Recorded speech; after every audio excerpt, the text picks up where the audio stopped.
Dear learners, I am Christina Georgy, your academic counselor for the MEG program. I welcome you to my session. For those who are attending this online, let me remind you that this session is specifically designed for the course code MEG-01, which is titled British Poetry. Hence, the aspects discussed here will be solely based on the official study material for the same. And as per the requests of many of our learners, this session will be recorded by me so that this will aid you in your effective preparation of the upcoming TEE. In block 4, we dealt with John Milton, and now we'll move on to the neoclassical age and the neoclassical poets. So, block 5 of MEG-01 is titled The Neoclassical Poets, Dryden and Pope. So, in our previous session, we discussed John Dryden and his work titled MEG-01.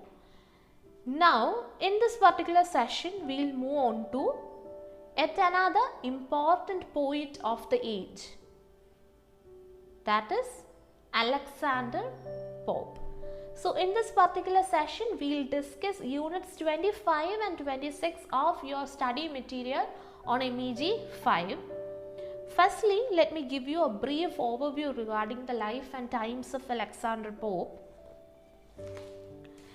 So, he was indeed the second important Augustan poet. Who was the first one? Yes, John Dryden. We already discussed him.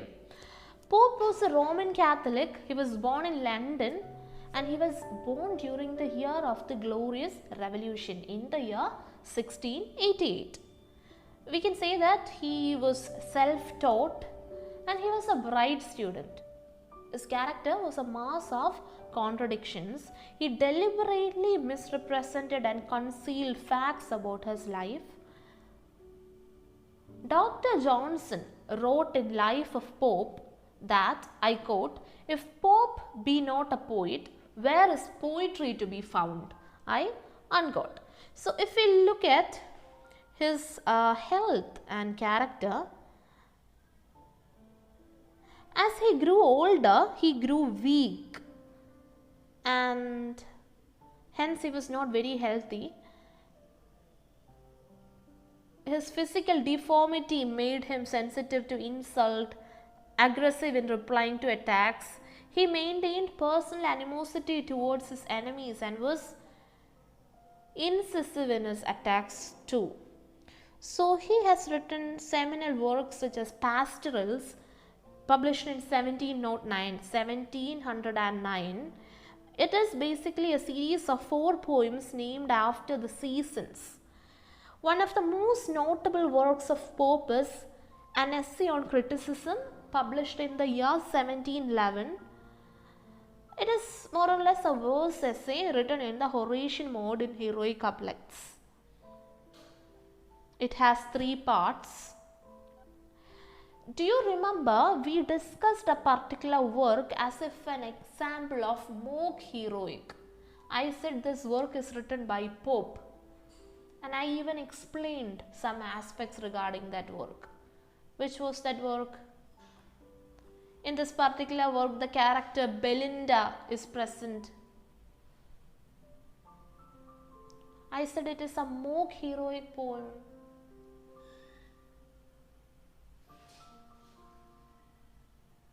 The Rape of the Lock. So, the Rape of the Lock is also written by him. I am not going to the details because we don't have this particular work for our detailed study.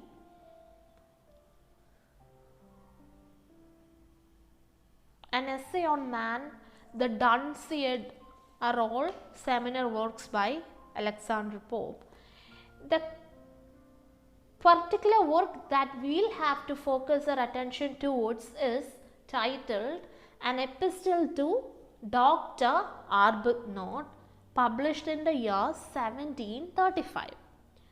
So, this particular work was first published along with Imitations of Horace, hence called Prologue to Satires. So, this particular work is addressed to a friend of Pope.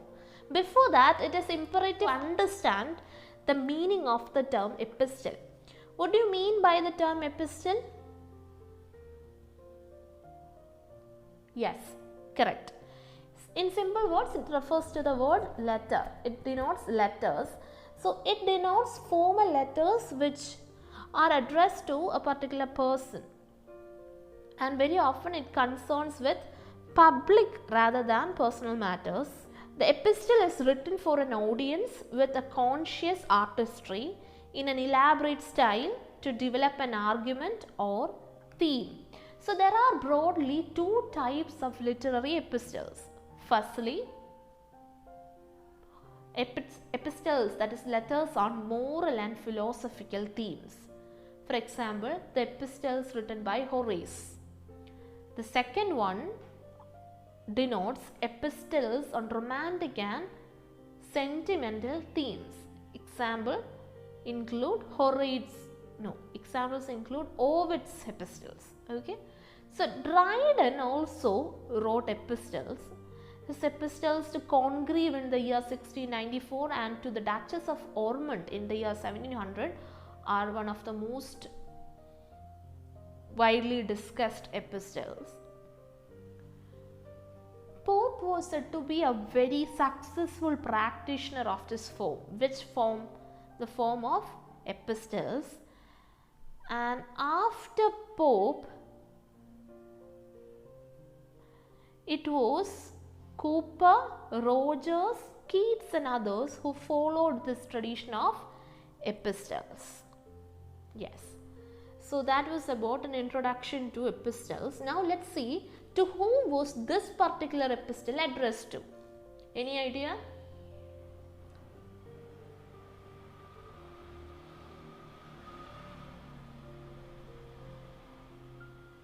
It's in the title. What is the title?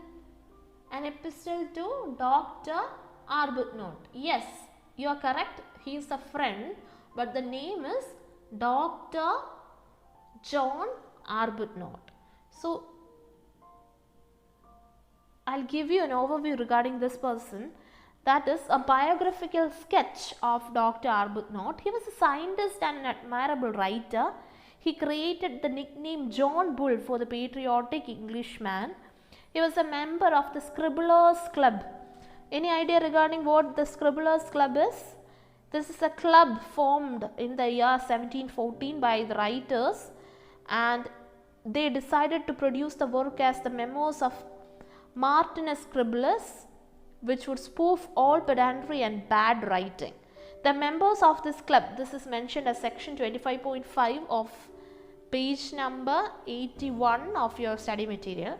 The members of the Scribblers Club include Swift, Prior, Arbuthnot, Parnell, Harley, Lord Oxford, Tories, etc.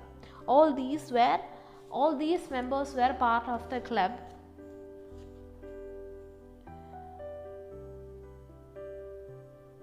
Another important aspect regarding this Arbuthnot is that he took part with Pope and Gay in writing a work called 3 Hours After Marriage. It was basically a farce. And he was also a very distinguished doctor of medicine. Who? Dr. Arbuthnot.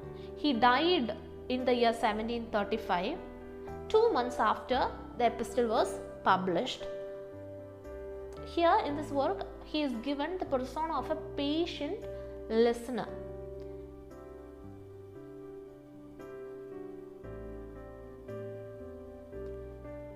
Yes. Now,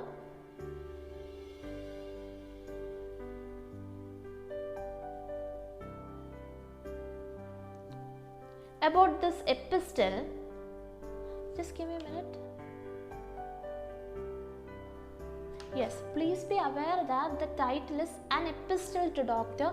Arbuthnot. Never write the epistle. Write An Epistle to Dr. Arbuthnot. It is published in the year 1735 and it consists of series of fragments composed and published over a period of 20 years. So here basically Pope rearranges events of his life for the purpose of presenting a public view of his best self.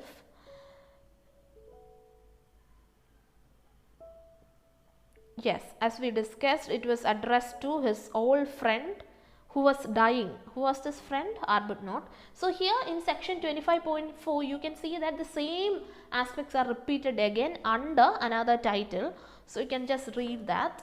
And thereafter section 25.6 discusses Pope's life and works. I have already discussed that as part of the introduction to this particular section.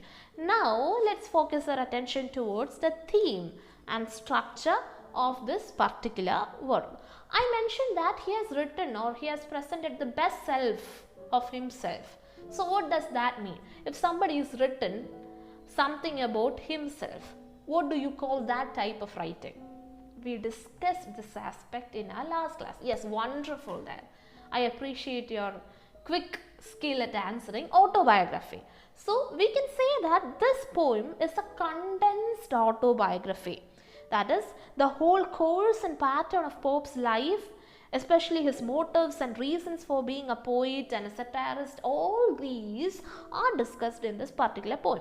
Hence, we can say that it is an attempt at self-justification, self-education and self-definition. Okay?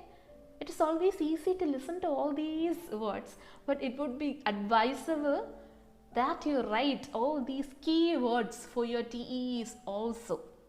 Remember that. Alright, so the poet is defending his personal integrity in this poem. We can also say that he writes an apology. Why does he do so? He explains how he has been forced to change from a poet of pure description to one of satire and how he was motivated in doing so. Alright, he feels like instead of writing poetry, he has more or less moved on to ridiculing people, and he mentions that also. So Pope's views on good lasting poetry are also indirectly revealed here. That is, we can say that he is full of disdain for the professional hack writers. These writers whose pen is controlled from outside, maybe due to patronage or for money or for any other reason, they write not so truthful stuff, and he didn't appreciate those people. Pope's logic was that one should write poetry to share values or communicate something worthwhile, not just to earn, because then it cannot be good art. So his views on good art and good poetry can also be seen here. This particular poem also describes the process of Pope's personal development. His growth as a satirist also is mentioned here. He has a few fears. Firstly, he feels that just like the fool satirized in this poem, he himself may be cursed because the form he has chosen to write is useless or harmful. That is, like the fools satirized in his poetry, he himself may be cursed because the form he has chosen to write in is useless or harmful. What form? Satire. The other fear is that his impulse to write was itself a curse brought upon by a sin of his parent or his son. So these were the fears that he had in mind. Therefore, he links the question of why he writes to how he became the man he is. His Christian morality can also be mentioned. He was a true Christian. He pays his debts, believes in a God, and he says his prayers, and all these aspects of his conviction are also mentioned. In short, we can say that the epistle, here we say the epistle because we are speaking about this particular letter. The title is an epistle, remember that. So it is an account of Pope's growth as a satiric poet and a good human being. So this poem can be regarded as a literary autobiography, a condensed autobiography, a personal testament and exercise in self-defense, as a survey of the contemporary literary milieu, and also as a testimony to Pope's poetic skill. So that's all about an epistle to Dr.Arbuthnot. Now we look at the detailed structure of this particular poem. So the poet, who's the poet? Pope. He draws the reader straight into the middle of a real life situation with the help of a dramatic monologue. Now comes the question. What do you mean by a dramatic monologue? Dramatic monologue. Who's the poet who's often associated with the dramatic monologues? Have you heard of Browning? Mr. and Mrs. Browning, they have written a lot of dramatic monologues. Basically, it is a poem in the form of a speech where an imagined person is listening. The speaker reveals aspects of his character while describing a particular situation or series of events. You must have studied Browning's My Last Duchess. That is a typical example of a dramatic monologue. Here, the poet himself as a persona is present, and the poet himself as a persona is present in the poem all through from the very first line, that is line 1. If we look at page number 113 of your study material, you can see the whole poem line by line given as part of your appendix. Spend some time in reading and understanding the sections. See, the opening section, that is lines 1 to 68, dramatizes shameless violations of the poet's privacy by other poets.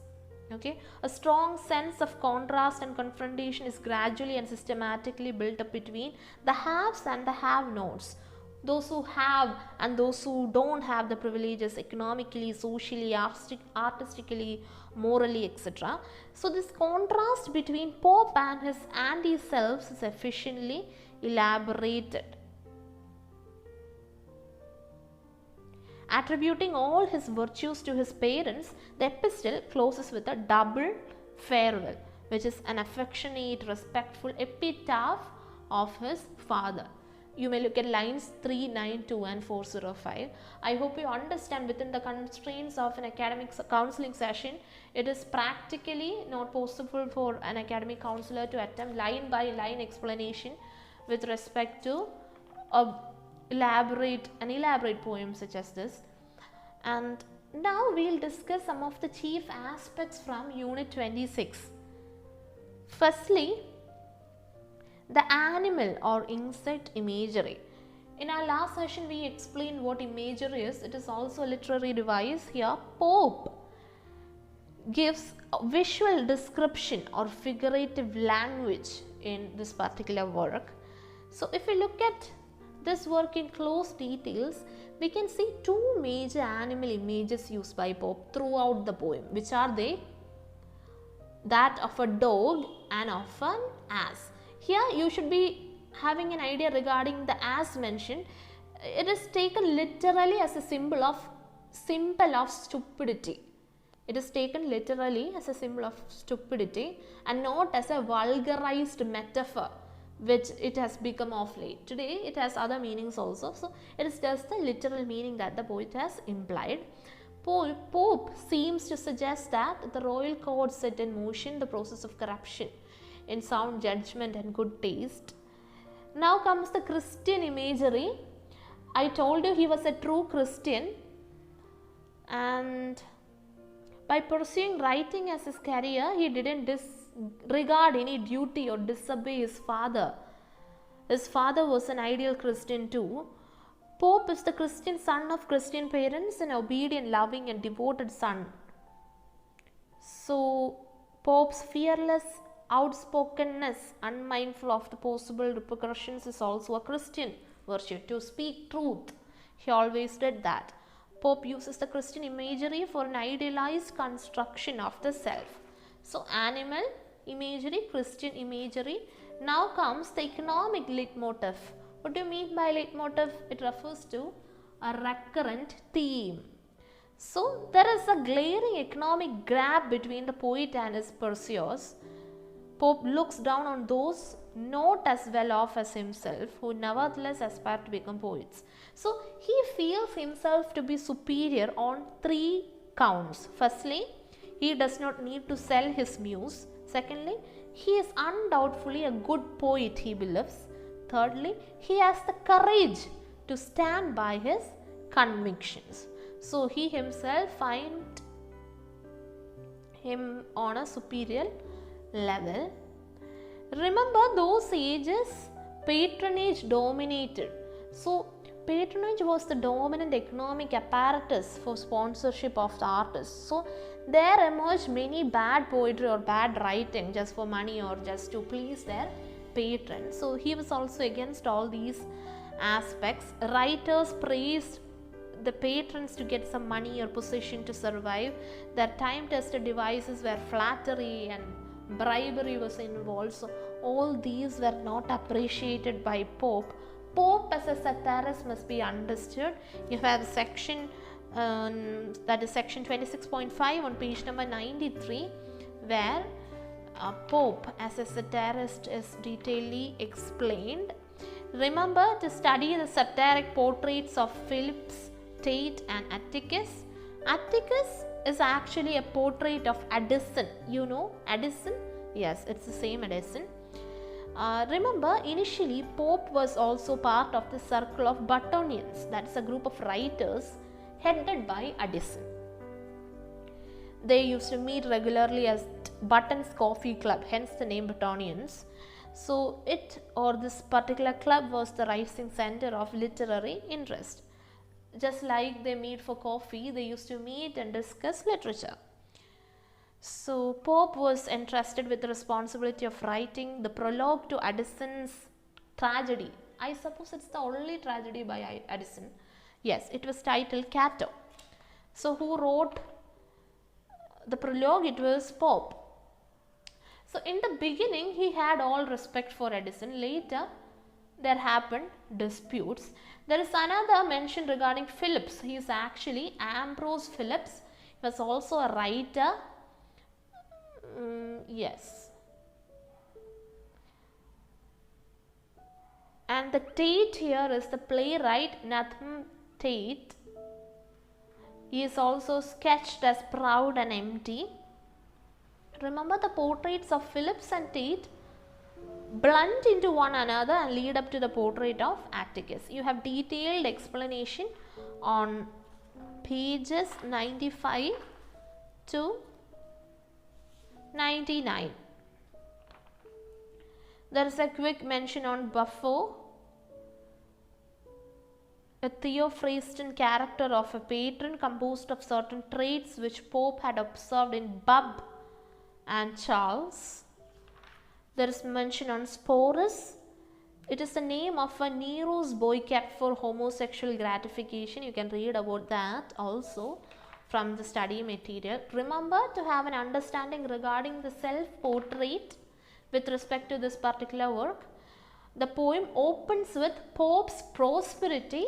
He has got a servant waiting. He is surrounded by luxuriant shades, especially while mentioning his palace. It has been described luxuriously.